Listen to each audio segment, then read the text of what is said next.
Welcome to the Curiosity Cure podcast. I'm your host, Deb Malkin, Master Certified Life Coach, Body Worker, Hypnotist, trained in pain reprocessing by the Pain Psychology Center, queer elder, fat human on planet Earth, here to help you evoke the power of simple neuroplasticity techniques rooted in shame-free curiosity so you can feel more better, more of the time in the body you have today, and build the rich, full life that you want to live.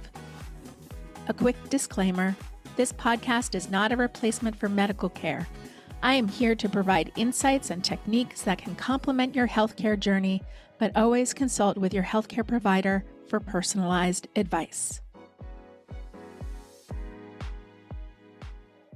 Hello, feelers and healers. This week, I am talking to the one and only Melissa Tears, Integrative Hypnotist and Hypnosis teacher.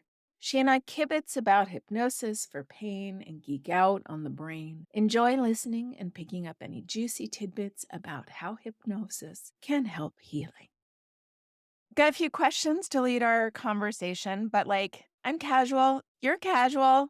We're just gonna have a fun chat about pain. What do you coach on? I'm like, pain? You know what? It's better than a painful chat about pain. So why not? You are my teacher. I've taken your integrative hypnosis class and it's changed my life. I already thought about the brain and body differently than a lot of people, but then studying hypnosis liberated my imagination. Oh, good. And that is my favorite thing. I was really fortunate to have been able to craft a career of what was a fascination, right? So a lifelong fascination with altered state, with the mind, which led to the brain. And to be able to take something that was a hobby and almost, an obsession for a while and spin it into a nice, healthy career that allows me to continue to learn and play and develop and be creative. This is the Curiosity podcast. Is that what you call it? Yeah, the Curiosity Cure is the name of the I know podcast. that, to me, curiosity is one of my favorite states to be in. I often talk about how exciting it is for me to know that there will never be a cap on this information. I will never get to the point, Deb, where you and I are hanging out and I'm like, that's it. I've reached the pinnacle. I know everything there is to know about hypnosis or the mind or consciousness or unconsciousness. We don't even fucking know what consciousness actually is. And so because of that, I've been in this field for over 25 years. It's always evolving along. All the techniques change, all of the processes change as I learn and grow. For me, that's one of the biggest advantages to our careers, is that we don't get bored. Oh my God, it's the best thing. I really tapped into that when I became a massage therapist. And I was like, oh, I can continuously learn and apply what I learn immediately. And I don't have to sit in a classroom forever. So that dynamic, embodied learning was so delicious to me. And I'm very grateful that I get to continue in that vein. Now, not touching people's bodies in person, but still being incredibly effective over Zoom, which is so magnificent. And for me, that really solidifies this idea that there is no separation between the mind and the body, that I can help people feel better without even being in the same room with them. Yeah, I consider the body to be essentially an extension of the unconscious mind. So when I ask a question, I'm watching the body will tell me before cognition, before the narrative comes. As you know, in our training, I'm always watching. I'm watching you right now, giving me a full body yes of agreement. I can see what you're processing. I can see all of this because to me, there is not just no separation between mind and body. I think even just talking about it like that is annoying. Just one system. Let me go over this again and again in the supervision nights, where people will say, well, they were just so in their head. They weren't able to fully. And I'm like, God, stop with this dichotomy. It's not real. It's not real. But anyway, I could go on. I think we should start with your definition of hypnosis. Like, what is it? Well, it's funny because that changes depending on the audience, depending on my mood, depending on the context. For our purposes, right? I think of hypnosis as a state marked out by its essential ingredient of focused awareness and heightened suggestibility. So whatever means by which you get into that state, there's a million ways to, but it is really a type of communication that engages the mind, the belief system, expectation in order to shift subjective reality. And in that way, we talk about more open to suggestion, meaning not just a suggestion given by a hypnotist to an individual, but the suggestive nature of your own internal processing. So we can say hypnosis is a state where you have a narrowing of attention, a focused awareness, a pushing aside of that critical factor in the brain, the critiquing default mode network, in order for that heightened suggestibility, where you can make a suggestion and your body is listening. As you remember from your very first trance with me, on the very first hour of my hypnosis training, I'm going to show people how powerful they are. I'm going to take them into even just a light state and show them how you can make a suggestion like your legs are heavy. And I'll say, you make the suggestion. You're the hypnotist here. All hypnosis is self-hypnosis here. So I tell you to make a suggestion that your leg is heavy. And then you find that you're having a hard time lifting that leg because your body is listening when you're in that more open hypnotic state. But we dip in and out of these states of hypersuggestibility all day long. This is just a more strategic way of utilizing it. I love that.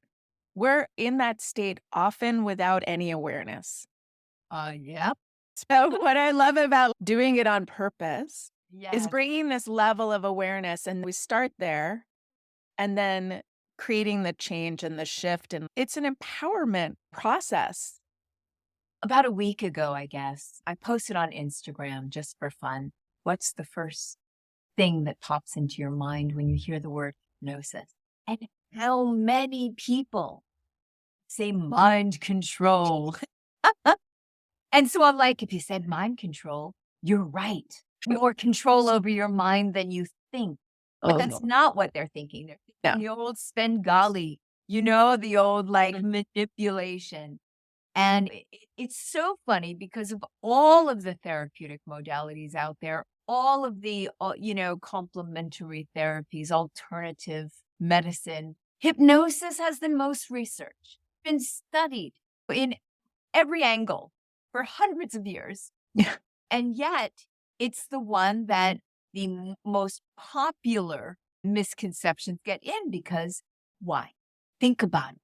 Right? Think about the Scooby-Doo episodes we grew up with. Think about the movies, the Hollywood rendition of the almost Dracula-like hypnotist. Because it's preying on not just our fears of losing control, being controlled, being manipulated, but it's also preying on our fascination, right?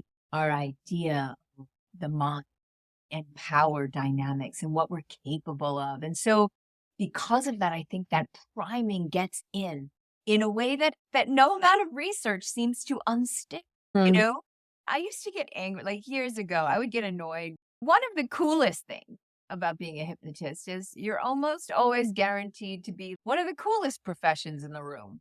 You're at a party, you go to a network meeting, whatever, and people, oh, I'm an accountant, oh, I'm this, oh, I'm that. You say, I'm a hypnotist. And people don't just say, yeah, and I'm this. They will stop and step back or take a step forward, right? That's an interesting thing because it's a gauge. But I used to get really annoyed when I would say that and people would be like, oh, is that real? And I'm like, no, my entire life is a fucking sham. The more I learn about the brain, the more I learn about the constructive nature of reality. Really, I don't fucking know. But it used to be one of my pet peeves. And you got over that. What's so interesting for me is because I love mystery and I love weird things. I'm not very woo, so I'm like the weird of neuroscience, right? So hypnosis kind of fits perfectly Yeah. in that Venn diagram. But in my heart, I'm a pragmatist. I want things to be of use to people. Not that I don't care why, because I'm not into taking advantage of people, but I think that belief and expectation is so powerful when we're talking about helping people change their embodied state. Not just powerful, it is essential, not just for hypnosis. I would say it's essential for any therapeutic modality to work, even medications to work. If you really look at the vast array of research on the placebo response, see just how much belief and expectation play, not just in these kind of subjective modalities, but how it can block the histamine response or change the inflammatory response in the body. It can change the hormonal response in the body. Mhm. Belief and expectation can actually thwart the actual chemical interactions of a drug, right? Mhm. When they give people, uppers or downers, but tell them they're getting the opposite, they will experience the opposite of an actual drug interaction in their brain and body. So, you know, we say belief and expectation, but I honestly think that people don't really dive deep into the implications of that. I think they think that it is subjective, that it is an idea of a thing rather than it's playing in your physiology without your conscious awareness. Yeah.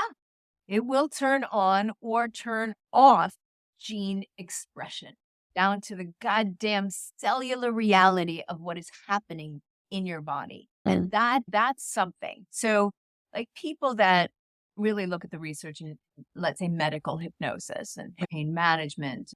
In my classes, I used to, when I had a center here in Manhattan, show doctors, nurses, videos of people having operations with nothing but hypnosis anesthesia. The jaw dropping expressions on people's faces as they see a woman having a cesarean section while she's singing through it because she was allergic to anesthetic. Yes. Someone having their nose broken and filed, and the real fascination, right? I was having a conversation with a student who was a doctor. He was like, the fact that they can think, I don't want blood to flow to the operation site, and that stops the blood flowing is one of the most fascinating things because you and I know that pain is in the brain. You Yeah. don't really have a felt sense of it until it gets to the upper parts of the brain, and that's why anesthesia works. But when you see things like blood clotting or not, blood flowing or not, there used to be this doctor who was known for walking through an emergency room. He was trained in hypnosis. And this was like, I think in the 50s. And he would walk through and he would see people that were like bleeding all over the floor. And he would go and he would say, has somebody come by and told you to stop bleeding? And they would stop bleeding. Wow. One of the people that talks about this was Kate Thompson. She was a hypnosis instructor. She was a student of Milton Erickson. She was a dentist and she would use hypnosis to work on people with hemophilia so they would not bleed excessively. But then she filmed her own operation because she had a deviated septum and needed rhinoplasty. Just kind of talks you through it. She had a group of dental students around. The first thing she showed them was how they put a needle through her, whatever, vein and then pulled it out, and she would stop the bleeding just on one side of the wound and explain to them how she's doing it. She would say, it's not really anything except me looking and having a desire to kind of not bleed. A lot of them would experiment with themselves in order to feel more confident and congruent doing it with their patients, right? Which was also my methodology in class. How many times were you in and out of trance, in and out of every one of the processes? Because once you feel it yourself, there is an internal congruency that is transmitted because of the millions of bits of information we are exchanging even now, you and I, Deb, right? That was one of my questions was, can you really have surgery without anesthesia? Not everyone, but yes, many. What I think is interesting, because I'm usually working with people about chronic pain, and we have now research, right, that shows that pain moves to a different part of the brain when it becomes learned. And that's one of the foundational pieces that helps people unwire these pain behaviors. But I love that story about hypnosis and surgery because that's not chronic pain. That's somebody cutting through your body right there in that moment. It's not like this idea that most people classify, especially chronic pain, right? And I too find it really useful to explain to clients when they're having chronic pain what's happening in the brain and how it is not just in their head.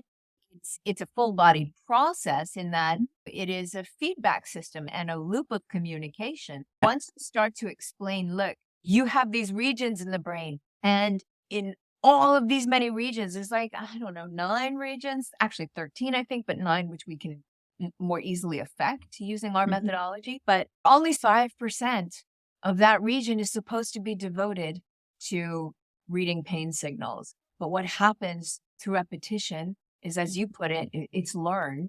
We start to give up more real estate of those regions to the processing of pain. What gets lost along the way is all the other shit those regions are supposed to do: planning, executive functioning, empathy, all the things that if someone is suffering chronic pain for a long time start to fall by the wayside, right? Emotional regulation, sensual touch, all of these things start to just get dwindled down. So when I'm working with clients that have chronic pain, I often refer to it as just taking back the real estate. I love that. Quite often, because so many of the practices are simple, too simple for people to think that it's really effective or important. And I start to explain to them, when you are imagining changing the color of this paint, you're lighting up this region and this region. You're taking some blood flow and activation away from the pain receptors and throwing it over here. You're taking back the real estate. While it might seem fanciful or just imaginative, it has a direct neural correlate, it has a direct neural effect. And through repetition, you'll be taking back that real estate. And people need a description like that because we're thinking creatures, because we do want to know what's happening. We do need to construct a narrative that makes sense enough to practice it. Because of our Cartesian model of the body and pain, we think that pain can only be remedied through doing something to the body. So surgery, medication. We do need a narrative. Don't worry about it. I'll just do something to you kind of approach of hypnosis doesn't really help because people really need to feel empowered and understanding, and also need to shift that belief system about how the brain really controls all of it rather than these things are separate or like a remedy of pain only exists in applying it to the body directly. Right. And also, and that is the thing, it is practice. People that come to a hypnotist with the stereotypical idea, even the old traditional authoritative style of hypnosis that is in a lot of people's minds, are expecting something to be done to them. And yet, any decent hypnotist who's working with pain issues is going to be teaching the client different self-hypnotic techniques to practice it through repetition to rewire the brain. If you and I had the power to put people in a zombie-like state, snap our freaking fingers and say, you'll be pain-free, right? Yeah. We'd be bazillionaires. Quite often I get this question, and it's so funny. Typically comes from one of the doctors that I teach or the nurses that I teach, where they're like, once they experience the ability of making their hand numb and then transferring that numbness to the place where they had pain, going numb, they all get that same kind of, I want to say, incredulousness. They're like, why isn't this taught? Why isn't this required in medical school? Right? There's like almost an anger there that they've been practicing medicine their whole life, their career, and they never knew that in 5 minutes they can help someone to absolutely drop into a deep, profound state of comfort. They get angry over it. And part of it is the priming we talked about earlier. Hypnosis, is that real? But other parts are like, who does the research? We are talking about a $1 billion industry, the pain industry. To using your brain to stop your pain doesn't really benefit the powers that. Here's the thing about all of this in my mind. There's that piece. The pharmaceutical industry, it's about the top dollar. That's it. Bottom dollar, top dollar. Both, all the dollars. All the dollars. But what then happens is it trickles down so that the doctor, he's not wanting you to get addicted to opioids, wanting to help you to get out of pain. And this is the only way they're taught to do it. Then it goes to the people. They don't get that first prescription thinking, oh, good, I'm going to become a junkie. I'm going to be dependent on this shit for the rest of my life. No, they just want to be out of pain. Then there's the aspect of society, which is we're in a culture that would much prefer to just give me the damn pill, man. Don't make me have to practice something in the same way that it's like meditation beats almost any drug for affect regulation, for controlling moods. Yeah. Exercise will beat out in every single clinical study. It beats out antidepressants and anti-anxiety.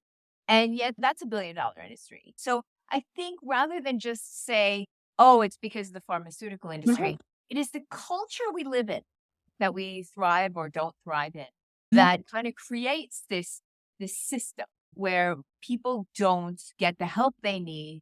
They don't know what's out there. They don't know that you don't need to practice for 45 minutes every day. I get it. I don't have a meditation practice like that, which is why, you've taken my training. Almost all of my techniques that I give to clients as homework can be done in under 2 minutes. The perfect segue. I would love to talk about some of your favorite hypnosis for pain client stories, or even your own story, and what you do with hypnosis to help people. There's many different ways to come at this, right? And depends on the type of pain and the type of client, all of those things. I can share my chronic pain story, which helped me to develop my chronic pain protocol. I am always the first guinea pig of almost all of my protocols. And it's funny because you've heard me talk about life as graduate school and what have you majored in? I like to put my degrees to work. So I did major in chronic pain for a very long time. I had chronic migraines from age 14, 15 on till I guess I developed my protocol and really solved the problem, I want to say, when I was maybe 36, 37. And for that, what I had to do is not just learn hypnosis for pain management, but learn practical tools to let go of unexpressed or ongoing or chronic emotional states. So once I realized that a big part of a lot of chronic pain syndromes, and here I studied the work of Dr. John Sarno, and while I don't agree with his view of the unconscious mind, it's very Freudian, I can't argue with his results. When you treated 100,000 people and the doctors you've trained in your methodology have treated hundreds of thousands of people to stop their chronic pain, I was made aware of Dr. John Sarno by somebody who said, oh yeah, I used to have chronic pain, but then I read this book. And I'm like, what? You read a book and your chronic back pain stopped? What book? By putting together a bunch of different things I had been doing with clients to focus on emotional relief, whether that was like tapping or bilateral stimulation or hypnosis or NLP, all of those things to let go of unwanted. Now, Sarno says it's all unconscious emotions, and I would argue that it's more unexpressed emotion, you Mhm. know? And for me, it's more about where in your life are you being incongruent, not speaking your truth? Where are you saying one thing but feeling another? And for a lot of people, they work for other people. They're unhappy in their lives, their relationships, but are powerless. If you have a boss that's an asshole, you can't be congruent. You can't Mhm. say fuck off. So they have to suck it up. And what happens is your unconscious mind doesn't like congruency. It Mhm. can't stand it. It can't tolerate it. And eventually, you're going to feel the pain of in one way or another. So sometimes it's that, sometimes it's just not listening to the Mhm. body pushing through things. I used to use this metaphor where you imagine a woman in the workplace and she's working and it's 5 o'clock, but she's still working, right? Because, as a woman in the workplace, you have to work just a little bit more, a little bit harder to where men can be at much more easily because of their gender. And that is still a reality. Anyone that wants to argue with me, just look at the research, look at the stats, look at the dollar number of what women earn. Don't get me started. That's a tangent I can easily go down. It's not a tangent with my audience. So Yeah. let's just imagine that woman. It's 5 o'clock. She's got a life other than work, but she's going to stay a little extra time and do that. She starts to get a little pain in her neck, right? We won't talk about, or we could talk about the metaphor of who's the pain in the neck in your life, but she's ignoring it, keeps working, and that pain gets a little louder, right? Mhm. It gets a little louder, and now she has to stop and kind of move her neck, and she goes back to it and ignores again the signal, right? Pain is a signal. And instead, she keeps working until bam, she gets a full on freaking migraine or headache. And now she can't work and she has to go home, right? Mhm. And I always say, if you would have just listened to the whisper, you could have avoided the scream. But we often don't. And it's our unconscious mind saying, hey, you worked enough. And so one of the things that I always say about treating my own migraine headaches and basically curing them for good, because I had hardcore migraines. I would go Mhm. into a migraine cluster that could last months, like Mm. 3 a day. I was on every medication known at the time. I tried everything. And then I hit on this combination of using integrative hypnosis, which brings in a bunch of other modalities, have the same effect of changing unconscious processing. It would be like a week, 2 weeks later. And it really was looking at when the pain started, what's happening in my life emotionally at the onset, what's happening in my life today that I'm not expressing, right? Anger, shame, grief, all of these, and systematic releasing those things. And I will tell you that I ran this as an experiment because I look at life as an experiment. I sat down, I want to say for an hour, 2 hours tops, and did the work of thinking, when did it start? What might I have been feeling at that age? What was going on emotionally that I wasn't expressing? Oh, there's something that comes to mind. Oh shit, this comes to mind. And who was I angry at? Oh, well, there it is. And I didn't use tapping. And then I used a few other techniques and Yeah. self-hypnosis. A week or two went by, and my husband at the time was like, hey, you haven't woken up with a headache. And I was like, oh my God, that's right. And a month or 2 months go by, and it's like, at this point, I don't even want to jinx it. 3 month mark, I started to teach it. A lot of this stuff started to come almost naturally. Before I actually did the experiment on myself, I remember one client came in for, I think, weight loss and started with, I'm an emotional overeater. Of course, I'm going to go straight for, give me some specifics of when you're feeling emotional and then you eat. I remember we spent the whole session working with EFT to just clear a lot of the emotions. And I teach the rapid self-hypnosis so that she could start to see herself clear of those emotions. And she came back 2 weeks later and said, I don't know what kind of magic I have not had even a trace of my back pain into. And she didn't tell me she was a chronic pain sufferer. She came weight loss. We didn't even mention pain relief. But just clearing those heavy duty emotions that were going on in her life, that made me really stop it. That's interesting. With chronic pain, typically I have found, especially with chronic pain symptoms and with that, and honestly, I think most chronic pain in terms of syndromes at this point, regardless of how it starts, it could start with an accident, it could start with a medical condition. But as you know, the brain takes the shape of what we do. And if what we do is pain, it starts to take the shape of someone practicing pain. So anyway, that's my chronic pain story. And it really did change everything for me. Now, if I get a migraine, and very rare, I know it is a direct response to me being incongruent. And so I'm a very honest person. I always say this, I speak my mind, not to be in any way an enlightened or advanced being. I speak my mind and I'm honest because I don't want a fucking headache. So loving to yourself.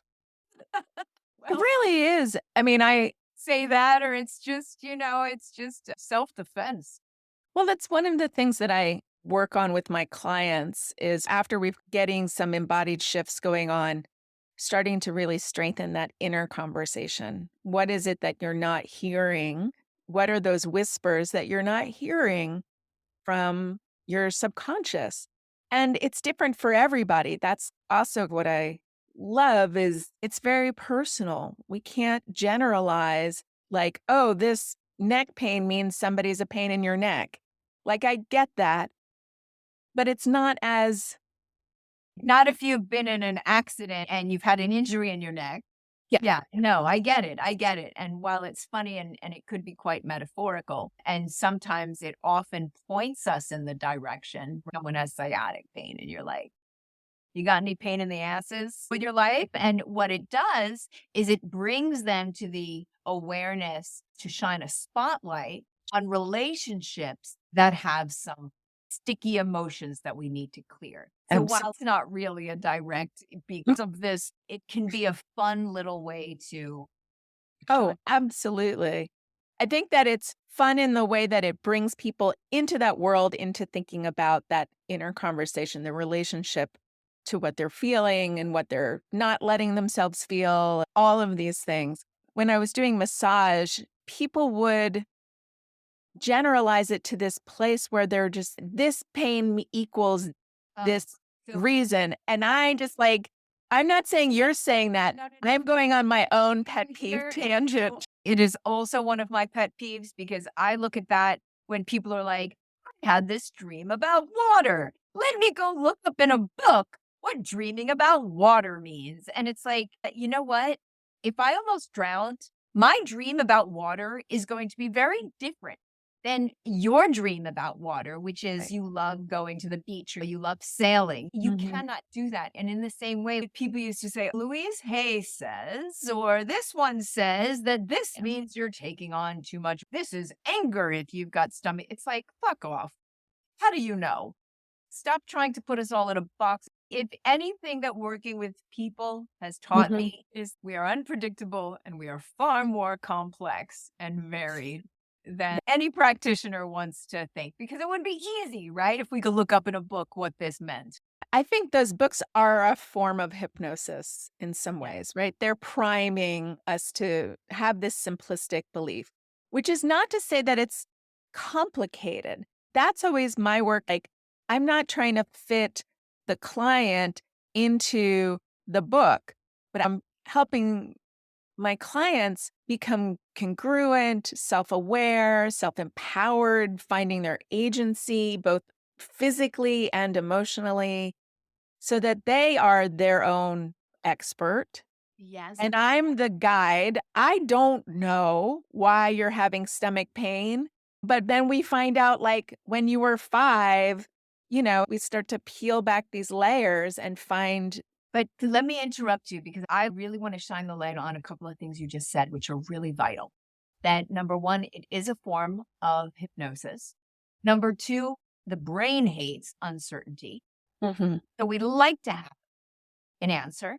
Yes. So when we're given a model that seems intuitive. Oh, Mhm. yeah. Shoulder pain, you're holding too much responsibility. That Right. rings true in our narrative, right? In our metaphorical mind. We like things like it makes sense. It's poetic. The unfortunate thing about that simplistic hypnotic exercise is that it shifts our filtering system so that we start to fit our clients, as you said, into that kind of pre-prescribed box. And we might miss a lot of the essential individual ingredients. We really do get what we look for, and we start to shape the reality of our cognitive awareness, our Mm. filtering system, what we are actually perceiving in the client is shaped by our belief, our expectation. So if you are only sorting for that, you're going to miss certain things. Now, it's fine if you can get that client on board with this delusion. You can move together through it and it'll work. And a Yeah. lot of these things do work. People are Sure. like, oh, well, I needed a rebirthing. But you know what? It's like you believe that, and the practitioner does that for a living. And so they're looking at you through this lens. You buy into that lens, and that rebirthing session is going to flourish, right? Well, what is Sure. the placebo response? The belief, the expectation. It's a hypnotic circle, right? Mhm. But that stomach pain that you were just describing was from a fucking ulcer. Then that rebirthing is going to make you miss something vital. Could be treated by a doctor. I think one of the reasons why pain reprocessing works is because of the conviction of the practitioner. So obviously we've ruled out infection and tumors and other things, right? So when we're sitting down to work, we are in this open frame of all pain is created by the brain, and we believe that this is a kind of brain habit of why you're having this pain. So that sense of conviction in that science Yeah, is part of the therapeutic process. right, And then there's so much room to play. right. I'm a bit of a stickler. I think a little bit of neuroscience goes a long way. I don't think you should ever be in a helping people field Mhm. without knowing at least even the basics of neuroplasticity. It's one of my pet peeves. You got to at least be curious to look under the hood, because really you got one hand tied behind your back if you're trying to help people without understanding how the brain changes. Sure. I even just like to start by explaining that the brain changes Yes. before we even are like getting into how. And Right. just like, Right. let's just even start there because that is still even a new belief among science. I'm 56 years old, right? So I grew up Mhm. when it was you're born with a certain amount of brain cells, and every joint you smoke, Melissa, you're killing off your brain cells. They don't grow back. Well, that's not true. Or the brain is always creating all these new connections up until you're no longer a child, and then it's all downhill from there. So I grew up with the old Mhm. paradigms. I watched it shift, which is kind of fascinating. That's fun. If you could share one thing for anybody experiencing chronic pain about why they might want to work with a hypnotist, what would that be? Just to learn how to have more control, right? Just to learn how to go into states, not just states of comfort, but states that will allow you to rewire this chronic pain. So to me, while there's many modalities that can do these things, hypnosis has a direct line to the unconscious processes. It's the fastest way for you to jumpstart neuroplasticity. I can't think of any faster way to jumpstart the rewiring of the brain. Mm. And you do it without a hypnotist. You have to be tenacious, and it's going to take a hell of a lot more time and repetition. But of course, it can be done. But if you want relief fast, you go to a hypnotist. Totally. I also think what I love about hypnosis is that it is more fun and Yep. creative, right? Yep. That we're not just pounding at a problem the ability to go into metaphor is so profound. Would love for you to just explain hypnosis for pain. The role of metaphor, I think, is something that I think is pretty powerful. So I'd love to hear you talk about that. There's different ways of thinking about metaphoric pain intervention. One is what's happening in the brain, right? You're firing off the brain in very different ways when you are thinking metaphorically. Other is the metaphor becomes a placeholder for the pain. So whatever you do in the metaphor, especially with hypnosis, then naturally transmits or maps across to the actual pain. So I think there's this element of what's happening in the brain when you shift into metaphor, as well as the fact that the unconscious mind is quite metaphoric. Besides the almost investigative curiosity that an internal metaphor, an organically derived metaphor, not one that I give to you, but one that you come up with. And hypnosis is so rich with information, so rich for interpretation by that client, because the unconscious mind speaks metaphorically on many levels. But there's also these other layers to therapeutic metaphors, not just what I do here in this metaphor is going to carry over into the actual discomfort and as a vehicle for creating new narratives and understanding around the pain issues. But there's also things that you can get at through story or metaphor. I posted on Instagram in a story, these two women are in the front of a marathon, and one starts to lose it. She can't keep running. She starts to collapse, and the other one keeps helping her up and literally guides her across the finish. And between that and the music playing, you feel this chemical rush of emotion. And I couldn't get at that emotion directly if you paid me $1 million. I couldn't say to a client, let's come up with something that combines a feeling of hopefulness, sadness, that will refresh your view of human nature, affects your heart, and releases oxytocin, makes you sad, and makes you wistful. Like, how do we get at this directly? That comes so immediately through that visual story. There's something, because we work with emotional states, there's something beautiful about a story and how it allows us to feel things that are just too complex to derive at in any other way. Yeah. And I think it's an aspect of metaphor that most people don't talk about. This chemical cocktail of emotions that can happen in a flash. And so I shared it today with a simple request to just notice how you're feeling. Like, I have this bizarre compulsion, which is not always great, that I watch these like animal rescues. And I'll just sob. At a certain point, I've got a client and I've got to be like pulled together, and I'm sitting here like crying over this dog that finally has love. You know, it's like, why? Why do I do that? It's like I seek it out almost. We'll seek it out. I watched a video that made me cry, and I will show it to my sister to make her cry. What is that?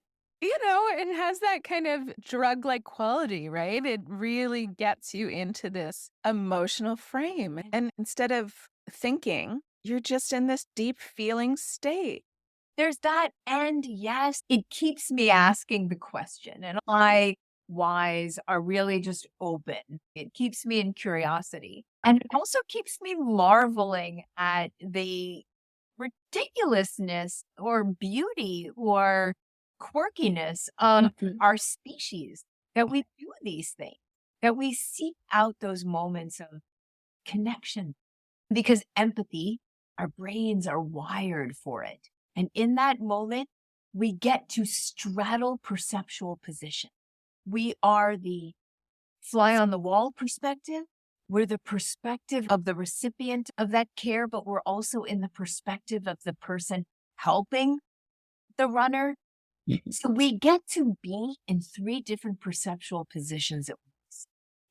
I came at that kind of idea when I would read these like damn you autocorrects. Have you read those? Yes, My those God, are amazing.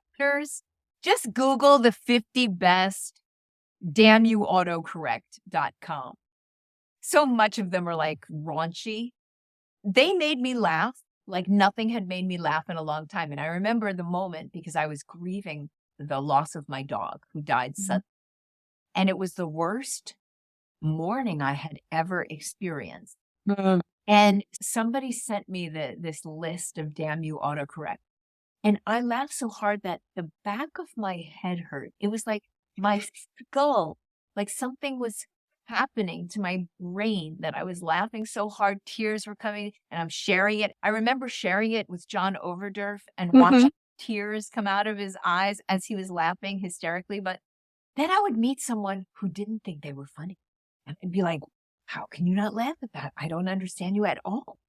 Then I started thinking, why the fuck do I find these so funny that I could read the same one 5 times and still laugh? And I realized it was one of those rare moments where you can indeed straddle those perceptual positions because you are at the same time the person who sent the text and the person who received the text, as well as the person observing that interaction. You are at those perceptual positions at the same time. Yeah. I don't know. I overthink things. I think that's a brilliant piece of thinking. And I kind of love how you enjoy something and then you re-enjoy it by perceiving the experience, perceiving the you who had been experiencing that and exploring it. I love your brain so much, and I appreciate you. Thank you for coming on here. I do feel like we could probably have 17 more conversations about brain and pain, but I think that this has been This was a good one. this was a good conversation. Thank you so much. I appreciate you and your time. How can people learn more about what you do?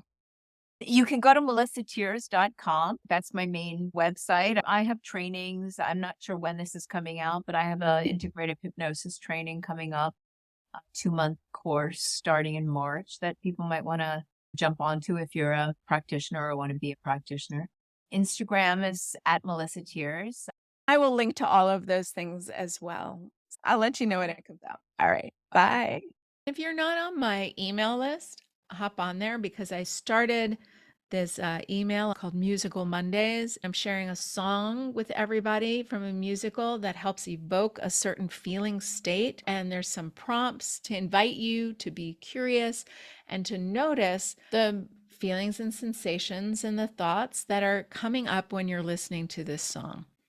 One of the things that I believe is having a guide through this process can absolutely make it less confusing, more clear, giving you very personalized steps for your mind-body healing process. That's what I help create with my clients. It is personalized because everybody is different.